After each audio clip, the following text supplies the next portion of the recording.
better shot than fucking martinis out of a robot's ass. Ridiculous. I see people are honking me. I did say I was going to talk about Gary's toenails. Oh, I can't wait to hear about that. You know what? I'm going to do it after Seth Meyers. Make sure I do that, Robin, please. Okay, yes, we were going. He got his toenails clipped for the summer, you said? Yeah, his toenails are disgusting, rotting, and green. It's really fucking psycho stuff. I mean, it's crazy. Unfortunately, I wish I could show them to you. You know, this is radio, not TV. Although when we do put this on the app, I'll show them to you.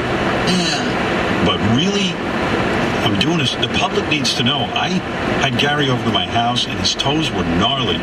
And I was like, I feel weird about getting in the pool with Gary. And sure enough, come to find out, this doctor starts warning at the end, do not get in the pool with guys who have these kind of feet. That you will catch it. I'm telling you. Gary's like where is that? Mary. He's like the swamp thing. Anybody know the clip number? I just want to play this first, just as a teaser, where the doctor says, warns at the end that his feet can are contagious. Anybody know that clip number? He doesn't think of that.